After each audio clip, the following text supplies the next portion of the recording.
예, 이번 이슈 굉장히 어마어마한 얘기입니다. 지난주에 이미 우리 이유진 PD가 소개한 적이 있는데 이스라엘 군이 교도소에 수감되어 있는 팔레스타인 테러리스트를 폭행하는 장면이 CCTV에 촬영이 됐는데 그것뿐만 아니라 이 CCTV 영상이 유출되는 사건이 일어났고 이걸 누가 그랬느냐? 그런데다가 이게 뭔가 조작된 느낌이 있다. 뭐 이런 얘기까지 있어요. 이 사건 현재 어디까지 어떻게 진행이 됐습니까?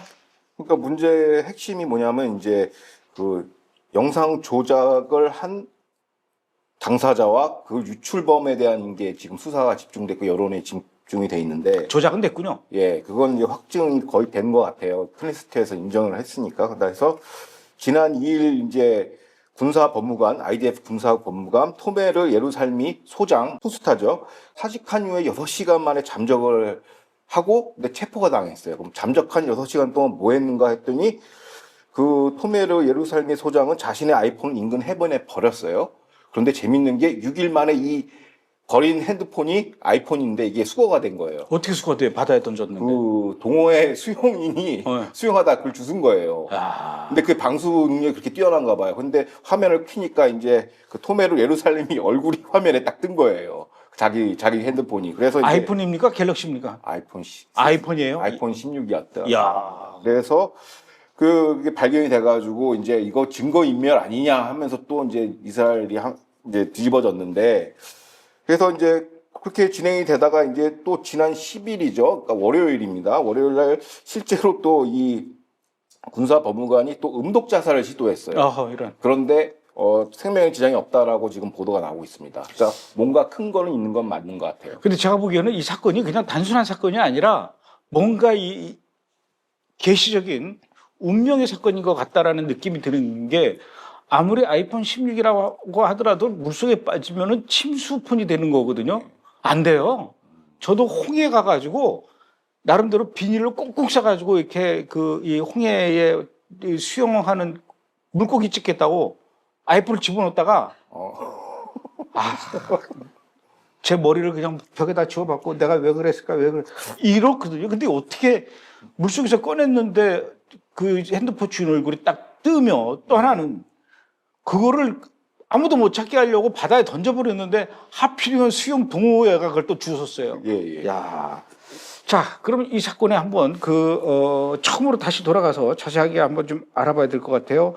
이 팔레스타인 수감자 폭행이라고 주장하는 사건 언제 발생한 거죠? 이번에 발생한 건 아니에요. 예. 그래서 사건을 이제 재구성하면 이게 굉장히 복잡해서 시계열 순으로 설명을 하자면 이렇습니다.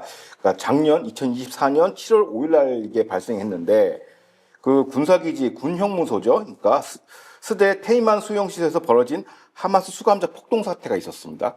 그 팩트만 말씀드리면 근데 여기 이 수용시설에 그 전담 진압부대가 있는데 제 100여 단 포스 100이라고 하는 이 수감자가 있는데 여기서 뭘 실시하냐면 내무 검열 비슷한 걸 실시를 했습니다. 그러니까 외부 물품 반입을 검열 조사하는 과정에서 폭동이 일어난 거예요.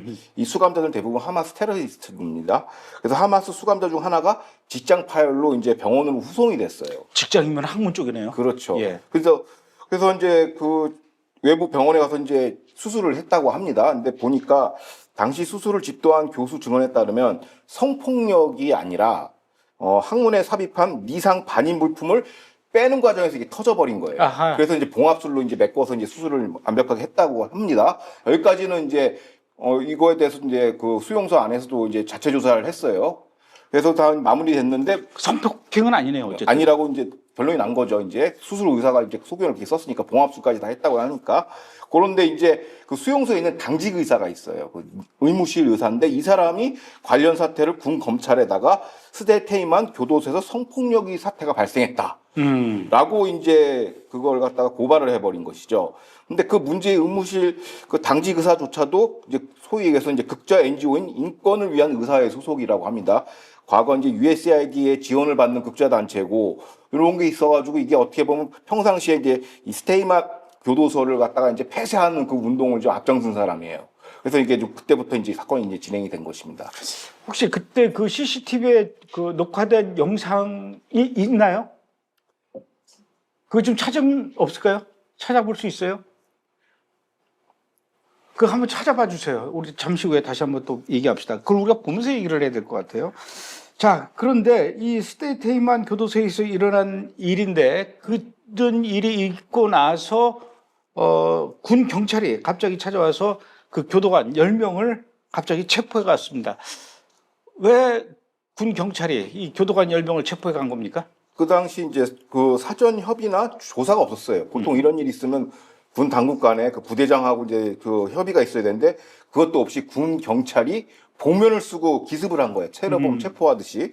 그래서 10명을 이제 소속 그 교도관 10명 군인을 이제 체포했는데 이게 이제 외부 언론에 알려진 겁니다. 그 외부 언론에 알려져서 이제 우파 시민들이 이제 이 스데이만 이 수용소 시설에 이제 복귀했는데요. 그래서 이제 IDF 교도관 체포를 이제 방어하는 거죠. 그래서 이제 이게 이때부터 이제 언론에 노출이 된 거예요. 우파 시민들이 들어와서 IDF 교도관을 방어하고 이제 군 경찰이랑 대치하는 상황이 있었는데 이 모든 수사 지휘를 누가 했냐? 바로 토메르 그 예루살렘이 이제 군 법무관이 수사 지휘를 한 것입니다. 아까 그 여자 예. 핸드폰을 바닷가에 던졌던. 예. 근데 그분이 이제 별로 이제 상태가 안 좋은 이런 게 이제 뉴스에 항상 이제 나오니까 문제가 뭐냐면 그 당 작년에 한참 가자 전쟁을 치르고 있을 때인데 그 이런 걸 왜 어떻게 보면 주에서 총질하는 거 아니냐라면서 이제 여론이 악화가 됐죠.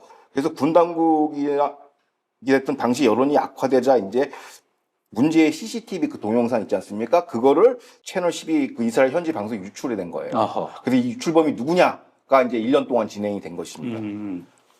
근데 지금 이스라엘 군 경찰이 교도관 10명을 이제 체포해 간 거는 폭행 혐의로 체포해 간 것 같은데 그 교도관 10명의 변호인 측이 말하기를 이 CCTV 영상 아무래도 이거 정상적인 것 같지 않고 조작된 것 같다 이렇게 주장을 했다고 그래요.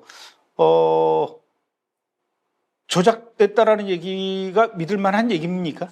그러니까 이게 저도 조작된 증거는 지금 현재 언론에 공개되지 않았는데 대부분 이걸 기정사실화하고 있더라고요. 그 이유가 뭐냐면 작년 8월에 발생한 사건인데 1년 동안 이제 병사들이 구속이 됐으니까 재판 준비를 해야 되지 않습니까? 그래서 변호인단이 야 증거 갖고 와봐, 그러니까 자료 제출해라. 그래도 우리도 공격방어를 할 거 아니냐 재판 중에서.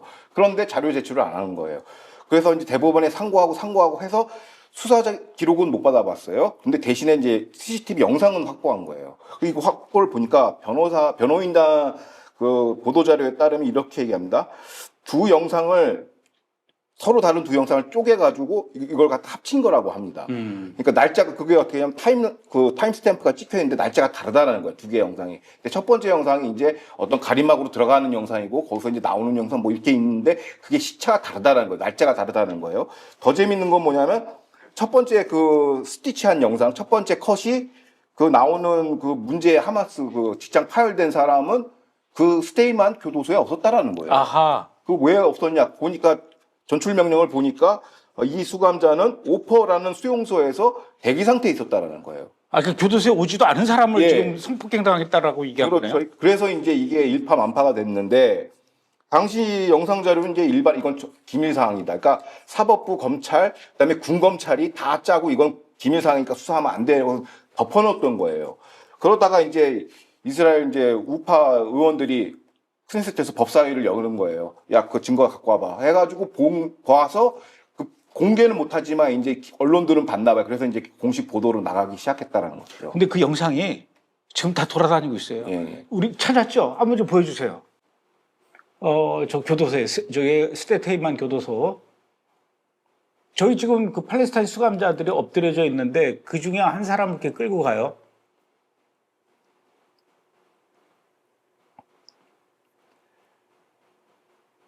끌고 가죠.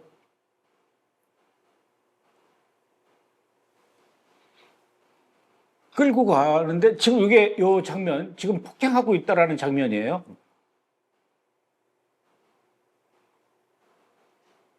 저렇게 방패막이로 가리고 지금 폭행하고 요 두 지금 화면이 합쳐진 거라는 얘기예요. 그렇죠. 편집돼서 붙였다는 얘기인데 지금 제가 상식적으로 생각할 때 다시 한번 좀 봤으면 좋겠는데 여러분들이 팔레스타인 수감자를 끌고 갈 때 이 교도관들이 들고 있었던 방패하고 그렇죠.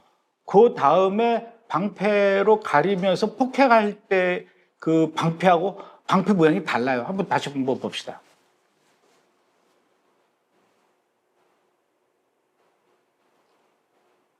이때 왼쪽에 저 교도관들이 들고 있는 방패가 투명 방패예요. 여기서는 이거 방패가 바뀌었어요. 그렇죠. 로마 병사 저 방패처럼 바뀌었어요. 이것만 보더라도 그 지금 이 화면이 일관된 하나의 씬이 아니라는 거를 알 수가 있고, 그리고 이스라엘 교도관이 분명히 저 교도소 안에 CCTV 카메라가 있다라는 걸 알 텐데 굳이 저렇게 방패를 가리고 성폭행, 더군다나 하마스를 성폭행하고 싶은 마음이 나는 상식적으로 이해가 안 가는데 그걸 어떻게 성폭행했다라고 얘기를 할까요? 자, 그렇다면은 이 조작된 가짜 CCTV 영상을 외부로 유출한 사람 누군지 밝혀졌다고요? 예, 그러니까 채널 12에 누가 유출했냐가 지난 1년 동안의 어떤 그 쟁점 사항이었어요. 그런데 이제 뭐 결론적으로 사실 정황상 보면은 토메르 예루살미 소장이라는 게 밝혀졌고, 그래서 이제 사직을 해서 이제 체포가 된 건데, 그 전까지 한 1년 동안 이게 장기 미제로 이제 이거 끝났다. 이게 왜냐면 자료가 공개가 안 되니까. 근데 이게 어떻게 밝혀졌는가, 이 밝혀진 경위가 더 재밌어요. 그럼 왜 사직을 했는가?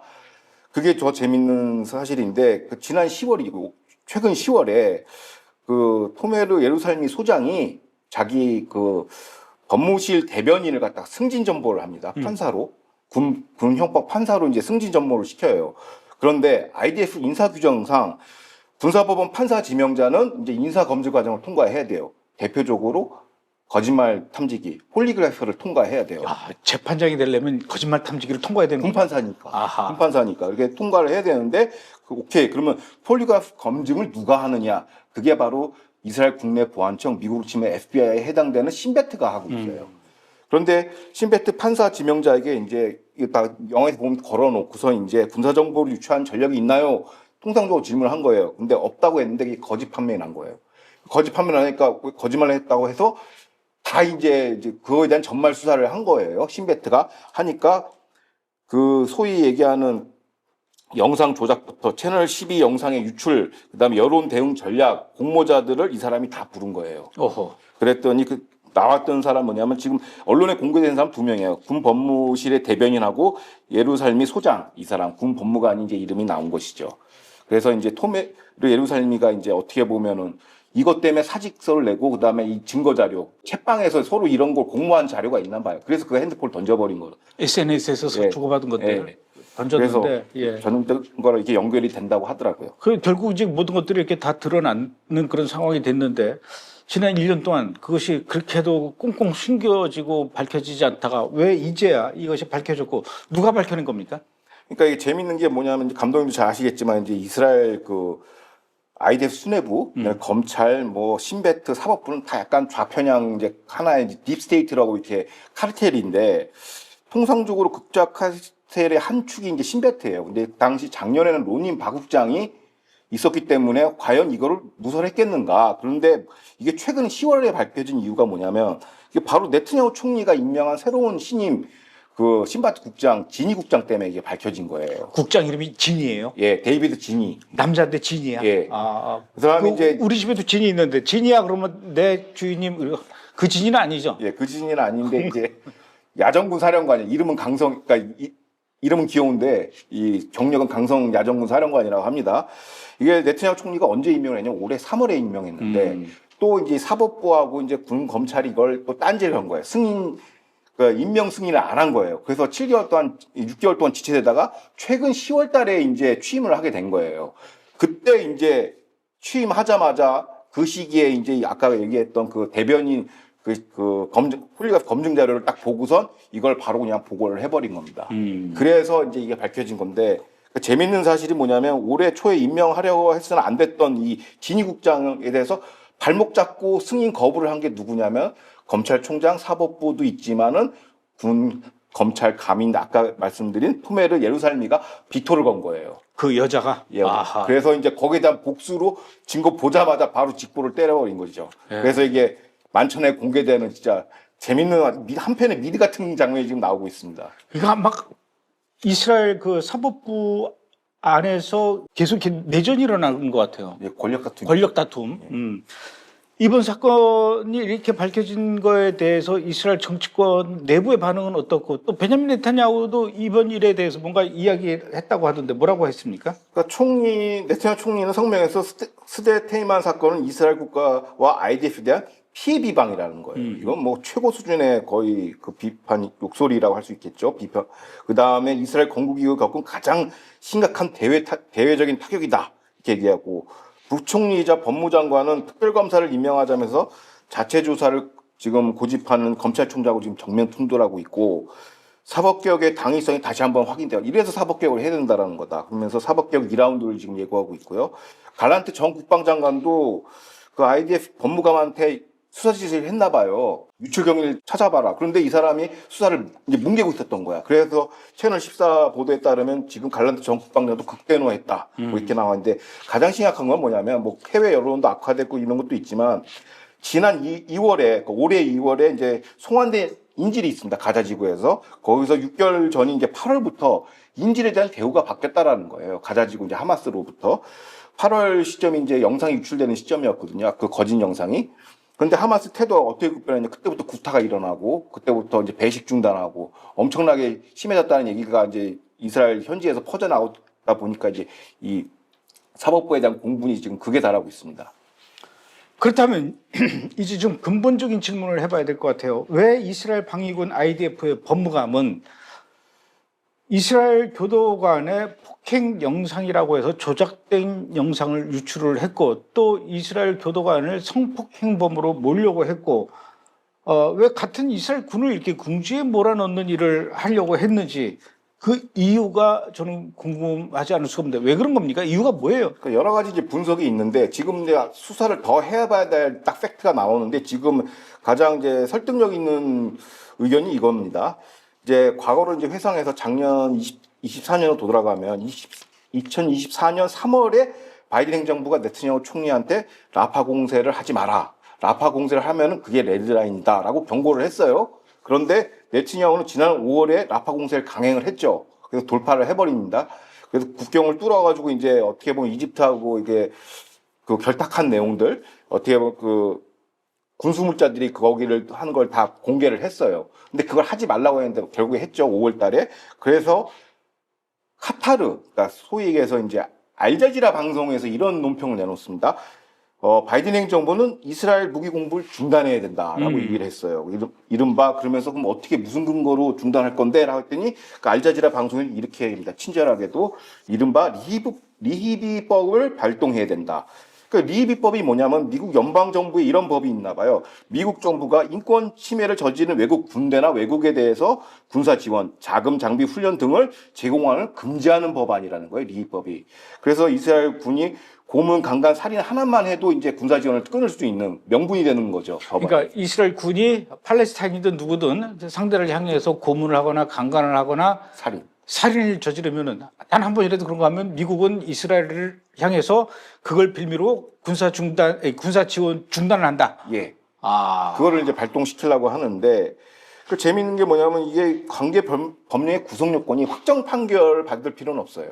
그러니까 뭐냐면 신뢰할 수 있는 정보, 거의 명문화되어 있는 게 피해자의 진술 이런 만 있어도 이제 리히비법을 발동해서 이제 군사 지원을 끊을 수 있다라는 건데, 문제는 지금 최근 채널 14 보도에 따르면 그 당시 IDF 군 법무관실과 로닌 바국장, 신베트 국장이 피해자 하마스 그 직장 파열되는 하마스 수감자를 회유했다라는 거예요. 감형을 대가로 허위 폭력 진술 강요했다는 게 지금 보도가 되고 있습니다. 난 당했다, 성폭행 당했다, 네, 이런 식으로. 멀쩡한데. 그러고서 감형을 했다라는 거예요. 그래서 이 사람에 대한 증인 채택해야 이 재판이 형성이 될 거 아닙니까? 그런데 그 회유한 그 직장 파열된 하마스 수감자는 지금 어디 있냐? 가자지구 돌아갔어요. 이런. 그래서 이제 이게 뭐냐면 결론적으로 이스라엘 국내 정치를 보면 어떻게 보면 정치 스캔들인데, 이게 대외적으로 보면 바이든 행정부가 네타냐후 라파 공세에 대한 그 무기 금수 조치, 징벌적 조치로 그 스데이 테이만 스캔들이 터진 거라고 현지에서는 분석하고 있습니다. 그러면 바이든 행정부하고 이스라엘 소위 얘기해서 이제 딥스테이트하고 이제 공통 분모가 뭐냐? 가자 전쟁 조기 휴전. 요거의 목표에 이제 소위 해서 이제 짜웅이 붙어가지고 이제 이런 일이 발생한 것이죠. 짱이 붙어가지고. 그러니까 결국은 미국의 군사 지원을 받기 위해서 이스라엘 군의 부도덕성을 일부러라도 만들어서 부각시켜 그러기 위해서 이런 짓을 저질렀군요. 아, 이거 하여튼 참 걱정입니다, 이스라엘도.